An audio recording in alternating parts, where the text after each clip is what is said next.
Dagon is a faithful interactive adaptation of H.P. Lovecraft's work, focused on story and atmosphere. You will not find difficult choices, action sequences, or inventory management here, and movement is limited to progressing through locations along with the plot. I am writing this under an appreciable mental strain, since by tonight I shall be no more. During the game, you'll encounter interactive elements. Some of them will allow you to continue your journey, others reveal interesting facts about the original short story, its historical background, and the author. Some of the trivia is hidden. In order to find these secrets, focus your eyes and look for the Elder Sign. Gotcha. Looks like Penniless, and at the end of my supply of the drug which alone makes life endurable, I can bear the torture no longer, and shall cast myself from this garret window into the squalid street below. Do not think from my slavery to morphine that I am a weakling or a degenerate. I don't think anyone said you were, dude, but when you have read these pop. hastily scrawled pages, you may guess, though never fully realize, why it is that I must have forgetfulness or death. Alright, well, hello everyone, SinisterHeart here. We're back with another video, this one being the adaptation of Dagon, a short story by H.P. Lovecraft, which, as you just saw, has been relatively faithfully adapted here in this video game. There's also DLC to go along with this, so... It was in one of the most open and least frequented parts of the broad Pacific that the packet of which I was supercargo fell a victim to the German sea raider. So we will be venturing through the base game and exploring the DLC as well, since the base game is not super long. The Great War was then at its very beginning, and the ocean forces of the Hun had not completely sunk to their later degradation, so that our vessel was made a legitimate prize, whilst we of her crew were treated with all the fairness and consideration due us as naval prisoners. Do we get a walk around, or are we just clicking around? So liberal, indeed, was the discipline of our captors, that 5 days after we were taken, I managed to escape alone in a small boat with water and provisions for a good length of time.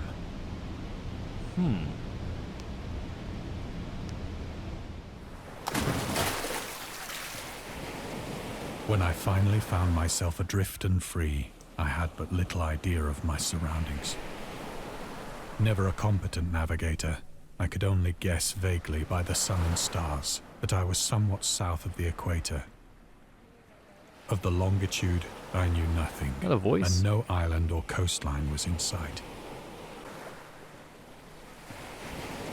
The weather kept fair, and for uncounted days I drifted aimlessly beneath the scorching sun, waiting either for some passing ship or to be cast on the shores of some habitable land. Okay, we are still adrift in the ocean. But neither ship nor land appeared, and I began to despair in my solitude upon the heaving vastness of unbroken blue. How upsetting. The change happened whilst I slept. Its details I shall never know, for my slumber, though troubled and dream-infested, was continuous. Oh.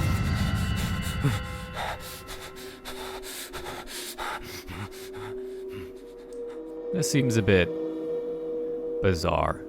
When at last I awoke, it was to discover myself half sucked into a slimy expanse of hellish black mire, which extended about me in monotonous undulations as far as I could see, and in which my boat lay grounded some distance away. Yeah, I can see that. Though one might well imagine that my first sensation would be of wonder at so prodigious and unexpected a transformation of scenery, I was in reality more horrified than astonished. For there was in the air and in the rotting soil a sinister quality which chilled me to the very core. Is that a reference? The region was putrid with the carcasses of decaying fish and of other less describable things which I saw protruding from the nasty mud of the unending. Ew. Yeah, I can see that. Octopus, squid, different shelled fucking creatures. How Perhaps lovely. I should not hope to convey in mere words the unutterable hideousness that can dwell in absolute silence and barren immensity. There was nothing within hearing and nothing in sight save a vast reach of black slime, Yet the very completeness of the stillness and the homogeneity of the landscape oppressed me with a nauseating fear. The sun was blazing down from a sky which seemed to me almost black in its cloudless cruelty, as though reflecting the inky marsh beneath my feet. I can see that. Oh, walking towards it. As I crawled into the stranded boat, I realized that only one theory could explain my position. Through some unprecedented volcanic upheaval, a portion of the ocean floor must have been thrown to the surface, exposing regions for which innumerable millions of years had lain hidden under unfathomable watery depths. So great was the extent of the new land which had risen beneath undulating me mass that over I there. could not detect the faintest noise of the surging ocean, straining my ears as I might. Nor were there any seafowl to prey upon the dead things. The numerous dead things. For several hours I sat thinking or brooding in the boat, Still undulating over which there. lay upon its side and afforded a slight shade as the sun moved across the heavens. As the day progressed, the ground lost some of its stickiness and seemed likely to dry sufficiently for traveling purposes in a short time. That night I slept but little, and the next day I made for myself a pack containing food and water, preparatory to an overland journey in search of the vanished sea and possible rescue. So either we're dreaming or we have transitioned into another plane altogether through some unknown means. On the third morning, I found the soil dry enough to walk upon with ease. The odor of the fish was maddening, but I was too much concerned with graver things to mind so slight an evil, and set out boldly for an unknown goal. And walking, nope, we just click along. All day I What the forged steadily fuck is westward, that? guided by a faraway hummock which rose higher than any What is other that? elevation on the rolling desert.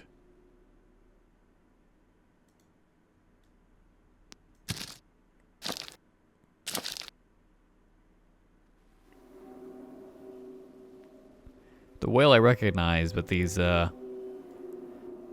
things I very much do not. That night I encamped, and on the following day still travelled toward the hummock, though that What object is seemed this? scarcely nearer than when I had first espied it.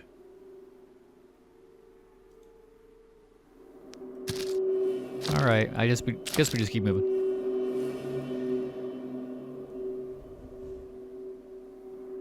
By the fourth evening, I attained the base of the mound, which turned out to be much higher than it had appeared from a distance. I can see An that. intervening valley setting it out in sharper relief from the general surface. Too weary to ascend, I slept in the shadow of the hill. I know not why my dreams were so wild that night, Couldn't tell you, pal. but ere the waning and fantastically gibbous moon had risen far above the eastern plain, I was awake in a cold perspiration, determined to sleep no more. All right. Such visions as I had experienced were too much for me to endure again, and in the glow of the moon I saw how unwise I had been to travel by day. Without the glare of the parching sun, my journey would have cost me less energy. Indeed, I suppose, I now yeah. felt quite able to perform the ascent which had deterred me at sunset. Picking up my pack, I started for the crest of the eminence. To the top of the mountain we go, I guess. Oh.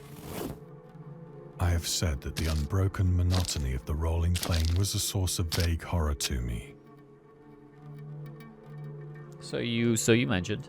but I think my horror was greater when I gained the summit of the mound and looked down the other side into an immeasurable pit or canyon. What do you mean by that? Whose black recesses the moon had not yet soared high enough to illumine.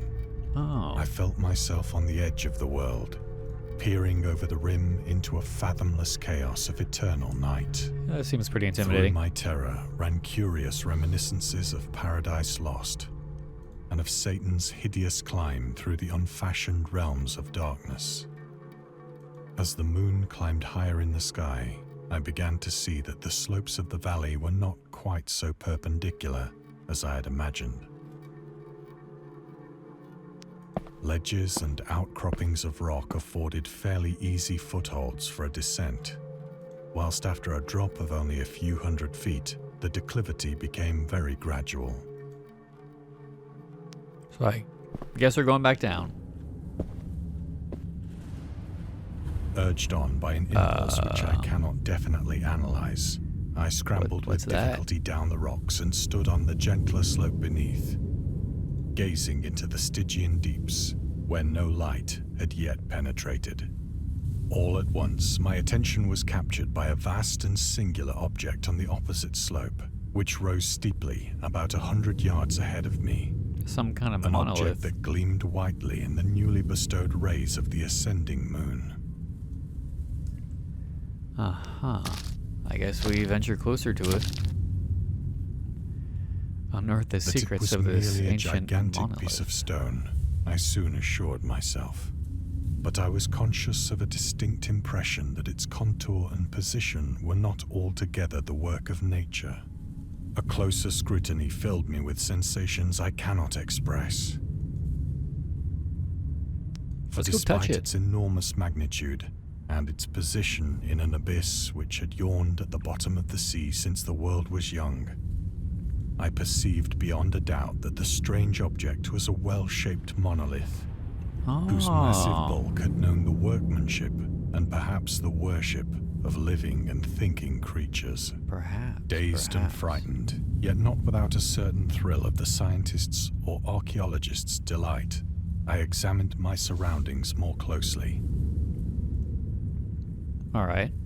Are we going to approach it, or? That is quite large. Oh, water. The moon, now near the zenith, shone weirdly and vividly above the towering steeps. Yeah, there's some sigils on it. In the chasm, and revealed the fact that a far-flung body of water flowed at the bottom, winding out of sight in both directions and almost lapping my feet as I stood on the slope. Across the chasm, the wavelets washed the base of the cyclopean monolith, on whose surface I could now trace both inscriptions and crude sculptures. I can see above ground a variety of creatures worshipping something. The monolith with some mermaid-like creatures, several skulls, and then whales underneath? Perhaps? The writing was in a system of hieroglyphics unknown to me and unlike anything I'd ever seen in books, consisting for the most part of conventionalized aquatic symbols such as fishes, eels, octopi, crustaceans, mollusks, whales, and the like. Several characters obviously represented marine things which are unknown to the modern world, but whose decomposing forms I had observed on the ocean-risen plain. That is true, It was the pictorial carving, however, that did most to hold me spellbound. Storytelling methods. Oh, we got an achievement. Dagon contains many themes and storytelling methods that Lovecraft developed in his later works, such as telling the story through carvings at the Mountain of Madness and the Nameless City, journals and character notes, Shadow Out of Time, the Haunter of the Dark, islands emerging from the ocean, the Call of Cthulhu, or fictional beings and deities based on real events and mythologies, Migo and the Whisperer in Darkness. It's also considered the origin of the popular Cthulhu mythos. Some of Lovecraft's other stories also conclude in a manner similar to Dagon, but let's skip the detail in order to not spoil the ending. Alright.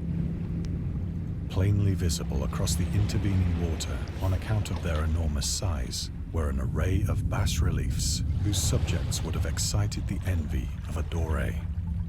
I think that these things were supposed to depict men, at least a certain sort of men, though the creatures were shown disporting like fishes in the waters of some marine grotto, or paying homage at some monolithic shrine which appeared to be under the waves as well. This very shrine, perhaps? Of their faces and forms I dare not speak in detail, for the mere remembrance makes me grow faint. Grotesque beyond the imagination of a Poe or a Bulwer. They were damnably human in general outline, despite webbed hands and feet, shockingly wide and flabby lips, glassy, bulging eyes, and other features less pleasant to recall. Curiously enough, they seem to have been chiseled badly out of proportion with their scenic background, for one of the creatures was shown in the act of killing a whale, represented as but little larger than himself. I remarked, quite large, as I say, their grotesqueness and strange size, but in a moment decided that they were merely the imaginary gods of some primitive fishing or seafaring tribe. Right, Some tribe whose last descendant had perished eras before the first ancestor of the Piltdown or Neanderthal man was born. That seems quite ancient to me. Awestruck at this unexpected glimpse into a past beyond the conception of the most daring anthropologist, I stood musing whilst the moon cast queer reflections on the silent channel before me. Then, suddenly, I saw it. So what? Oh, a ripple in the water. With only a slight churning to mark its rise to the surface, the thing slid into view above the dark waters. Yeah? That thing being? Oh, fuck. Fiend-like and loathsome, it darted like a stupendous monster of nightmares to the monolith, about which it flung its gigantic scaly arms, the while it bowed its hideous head and gave vent to certain measured sounds.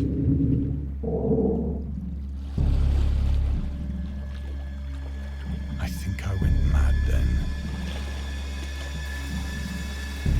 Of my frantic ascent of the slope and cliff, and of my delirious journey back to the stranded boat, I remember little.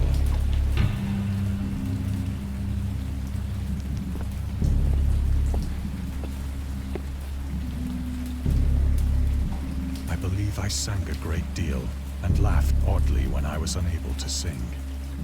Huh.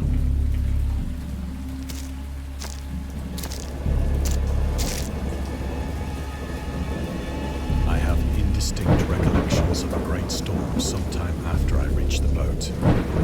At any rate, I know that I heard pearls of thunder and other tones which nature utters only in her wildest moods.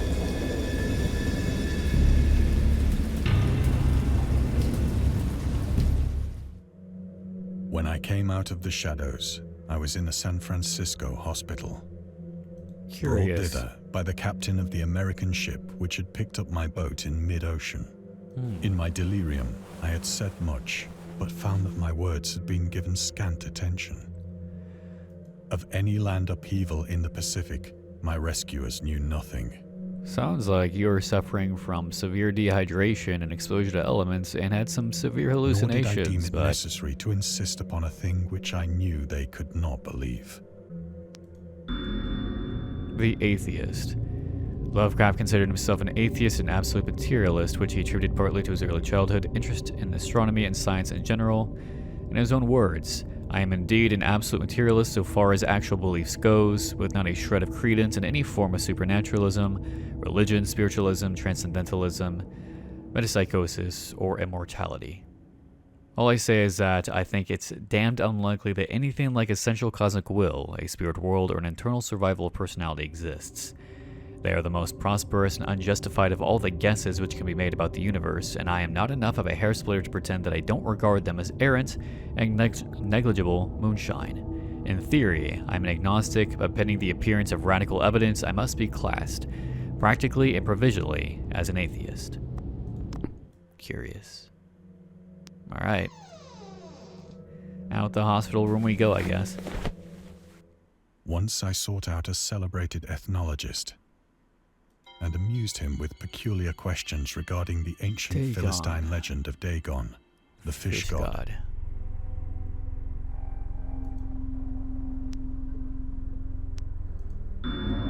Dagon was the main deity of the Philistines, worshipped throughout the Middle East as the ancient god of fertility and crops. In Hebrew, the word Dagon was a common noun for grain. The rulers of Akkad, Mesopotamia, chose him as the patron saint of their war conquests. He also appeared as a judge of the dead in the Assyrian poem and an underworld prison warder in one of the Babylonian texts. He is often mistakenly taken for a fish god due to the wrong interpretation of his name, as in Hebrew the word dag means fish. In H.P. Lovecraft's work, Dagon is an underwater deity ruling over the deep ones, a humanoid race with fish traits that reside in the oceans. He is worshipped by a secret cult called the Esoteric Order of Dagon. Curious. How curious. Guess we look here next. But soon perceiving that he was Necronomicon. hopelessly conventional, I did not press my inquiries. Alright. The Necronomicon. August Derleth and the Cthulhu Mythos. August Derleth was an American writer and anthologist. He also befriended Lovecraft and published many of his works through his company, Arkham House. Although he greatly contributed to the popularization of the author's works after his death, he is surrounded by numerous controversies. One of his most questionable decisions involved introducing the good versus evil doctrine to the Cthulhu Mythos, which contrasted with Lovecraft's view of the world and his approach to cosmic horror. As a result, the author's works are often misunderstood and misrepresented in today's culture. It is also worth noting that Lovecraft was never really interested in creating a mythology, and the term Cthulhu Mythos was coined by Derleth after the author left the mortal plane. It is at night, especially And when now the we moon are is back. gibbous and waning, that I see the thing. I tried morphine, but the drug has given only transient surcease, and has drawn me into its clutches as a hopeless slave. Sad. So now, I am to end it all, Oh. having written a full account for the information or the contemptuous amusement of my fellow men.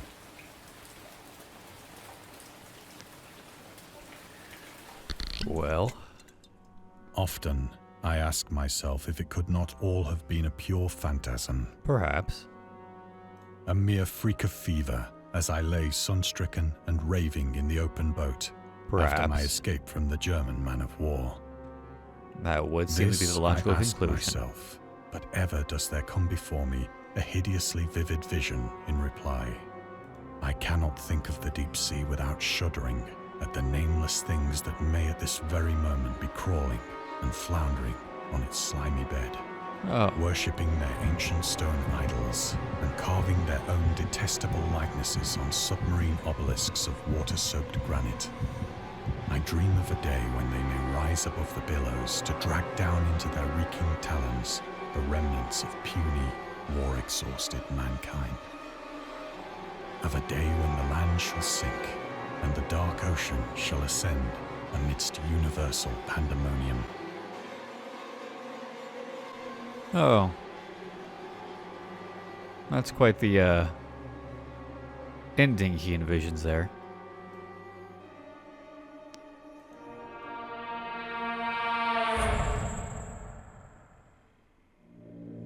The end is near.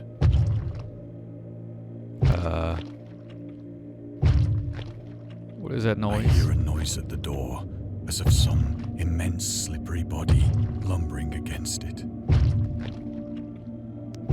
It Hello? shall not find me. Are you sure? God, that hand!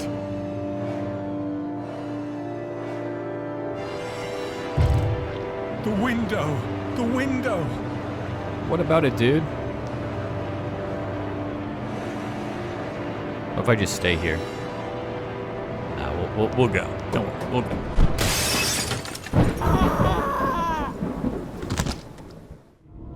I think he was tripping balls, but that's just me.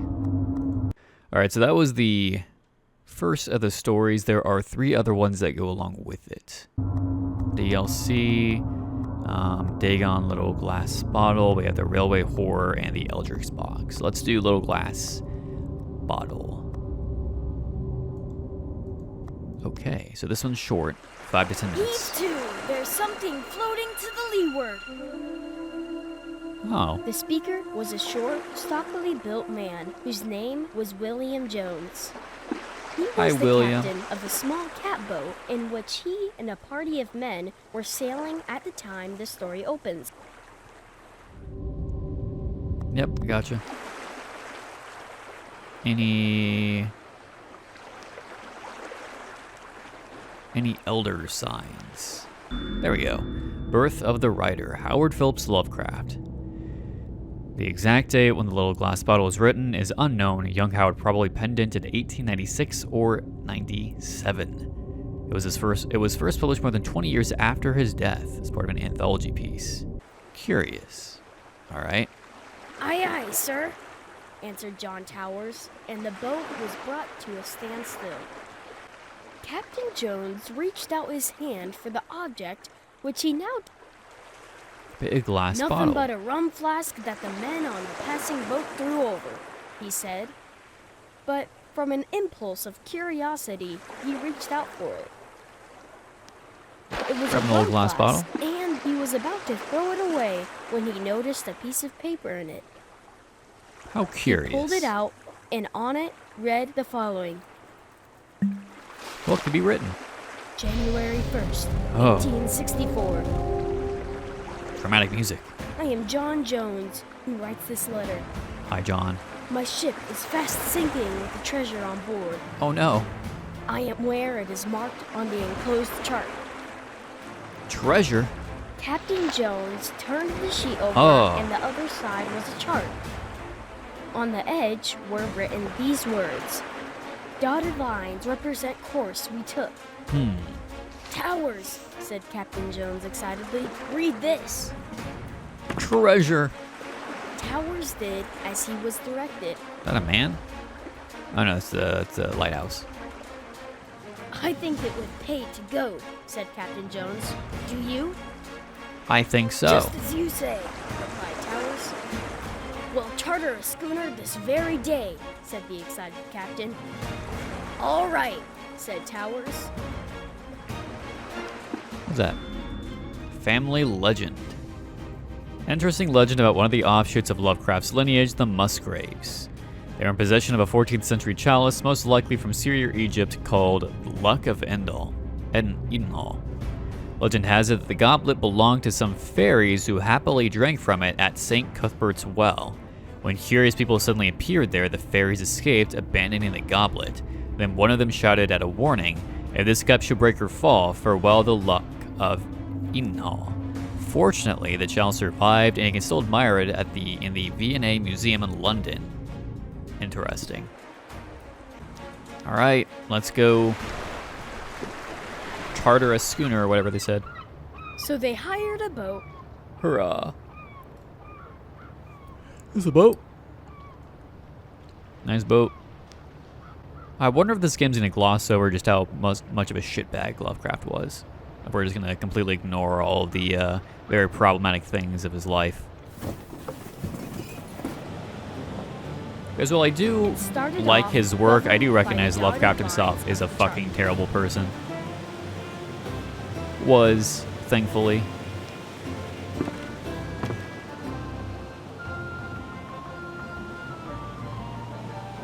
What do we got? What do we got?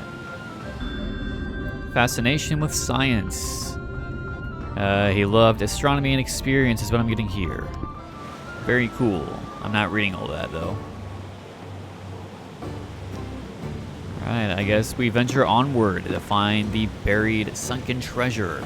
In 4 weeks, they reached the place where directed. Damn, how do you know? Guess we're gonna go diving down to it.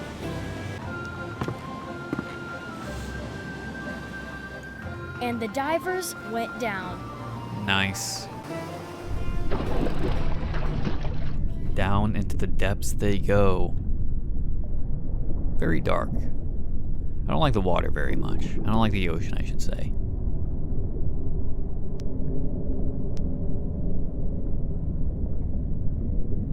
There's the sunken treasure. Sunken ship at the very least. Alright. What is that?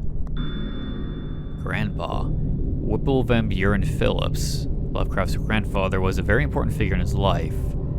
Van Buren Phillips introduced his grandson to various works of art he brought from his travels and exchanged letters with him and helped him develop his passions. Uh-huh. Oh, they're blinking at me. I'm gonna pretend like they aren't there.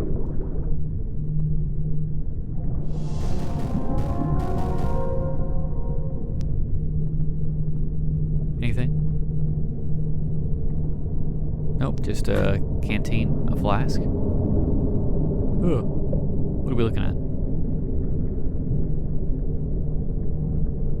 Boat. And came up with an iron bottle. Wow. They found in it the following lines scribbled on a piece Right. of brown paper. And those lines are...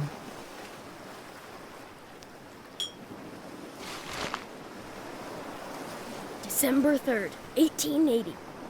Uh-huh. Dear Searcher, excuse me for the practical joke I have played on you.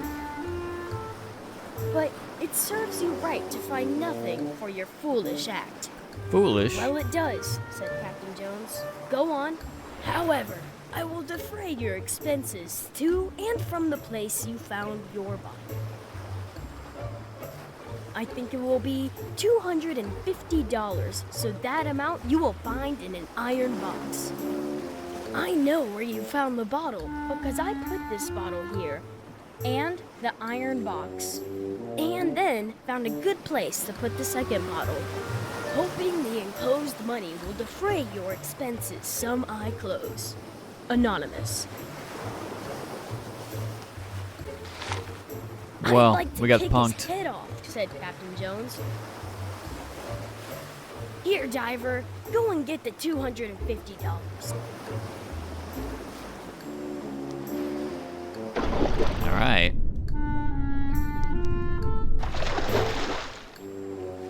In a minute, the diver came up bearing an iron box. And we have... Inside it was found Coins. $250. Very cool. It defrayed their expenses, Nice. but I hardly think that they will ever go to a mysterious place as directed by a mysterious bottle. That would probably be wise. That's just an observation, though. Alright, so that was Little Glass Bottle. We have two more to venture through. DLC, The Railway Horror. This one is, it doesn't say, not an official Lovecraft story, even though it may sound familiar to some of you. It's an excerpt from the writer's letter to his friend Donald Wandre from 1927, in which he described one of his dreams, or rather a nightmare. Well, how long is My it? dreams All right. occasionally approached the fantastical in character, though falling somewhat short of coherence. One scene is especially stamped upon my recollection. That of a dank, fetid, reed-choked marsh under a gray autumn sky. I see. Yep. Any early secrets to be uncovered? Or are we just standing in a marsh because why the fuck not? Where do you? Dreams and letters. So I use dreams as the basis for some of the stories is what I'm getting here. Where you go next? Alright. With a rugged cliff of lichen-crusted stone rising to the north. Lichen. Very cool, I suppose. Let's venture closer, perhaps. What is that? A scythe? And a chair? Why are they sitting out here? Who left these laying about? That seems kind of dangerous. Oh. Donald Wandry. Interested in poetry. Huh. Oh, co-founding Arkham House. Gotcha. With Thurlith.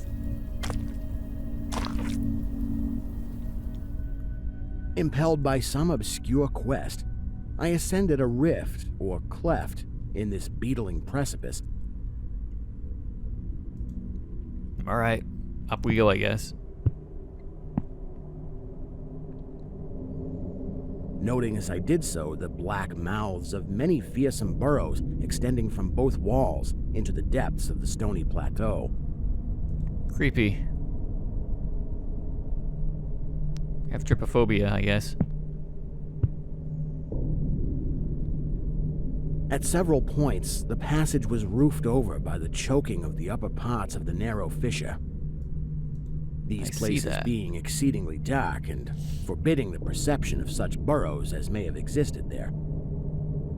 In one such dark space, I felt conscious of a singular accession of fright. Bizarre. As if some subtle and bodiless emanation from the abyss were engulfing my spirit.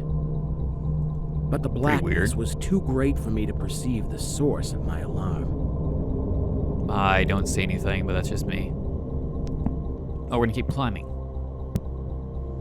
Seems a bit dangerous without gear, but...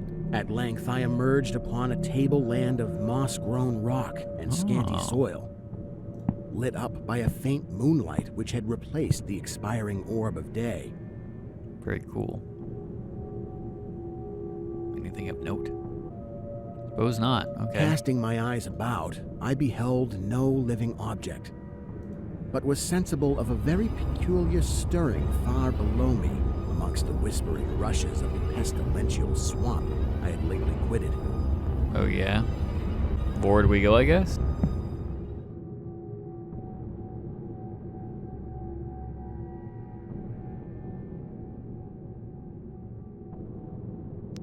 Eerie.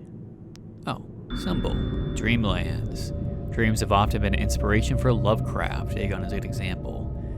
Or where the writer often set the action of his stories in the Dreamland, a separate world filled with unique places, creatures, and legends. The protagonist associated with the Dreamlands is Randolph Carter, known from, among others, one of Lovecraft's longest stories, The Dream Quest of Unknown Kadath. It tells a story of Carter's journey through amazing lands in search of a wonderful city that appeared to him in his dreams. Peculiar. Forward we go.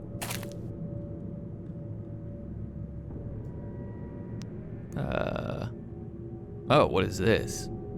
That seems a bit unnatural if you ask me, but what do I know? Let's venture towards this telephone pole.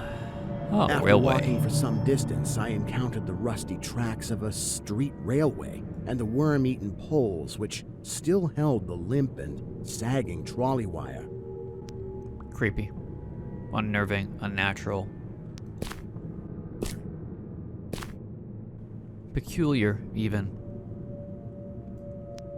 What's that? A mask. Borrowed concepts. Lovecraft believed that authors could make their stories more credible by exchanging ideas and drawing from each other's works. The best example is the famous invented book, Necronomicon, which also appeared in the works of his friends such as Robert Bloch, Psycho, Robert E. Howard, Conan the Barbarian. Its presence in the works of various other writers have even led to the mythologization of the Necronomicon and the appearance of references to the book in countless novels, films, and other works of pop culture. Alright, forward we go once again. Following this line, I soon came upon a yellow vestibuled car numbered 1852 of a plain, double-trucked type common from 1900 to 1910. Bizarre. Guess we go on board, right? It Still was running. untenanted, but evidently ready to start. Huh. Interesting. The trolley being on the wire and the air brake pump now and then throbbing beneath the floor.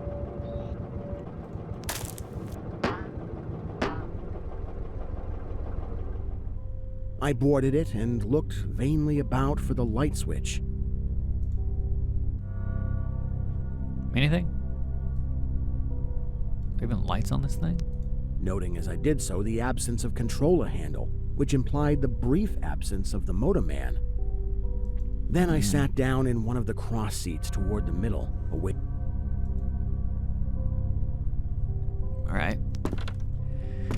Guess we're just taking a seat. Guess we're just sitting here waiting.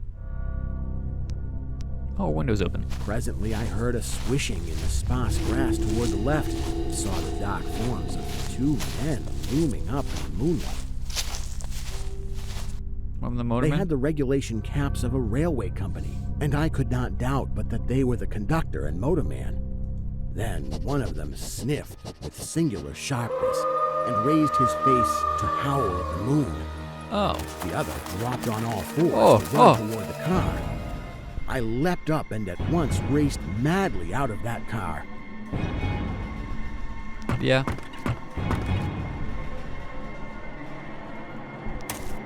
We out this bitch. And away across endless leagues of plateau till exhaustion waked me. Ooh, that's bright. Doing this not because the conductor had dropped on all fours, Right. but because the face of the motorman was a mere white cone, tapering to one blood-red tentacle. Oh. See, it probably would have been the all fours for me. So last one is the Eldritch Box. Okay. It gave me a PDF copy of Dagon and then the story called Fishhead by Irvin S. Cobb. The book was created to accompany Dagon H.P. Lovecraft, a video game by BitGolem. Alright, if you're interested, there is that edition, which again is just Fishhead by Irvin Cobb. That's all it is, along with just some, I think, wallpapers and other memorabilia, audiobooks to go along with it as well, should you want to actually listen to the stories instead of playing through it. But that's all that is for that third DLC. There are other ones available, but I'm hoping they are not in the same vein of just clicking around. There's no real problem with that, it's just that's not the type of game I want to play. Otherwise, this was Dagon and the 2 short DLC to go along with it. If you're a fan of kind of H.P. Lovecraft, if you're a fan of walking through stories rather than fully playing through them, looking for a quieter sit-down experience with some horror elements to it, then you might like Dagon and the DLC that comes along with it. Otherwise, I'm SinisterHeart, and I'll see you all in the next video.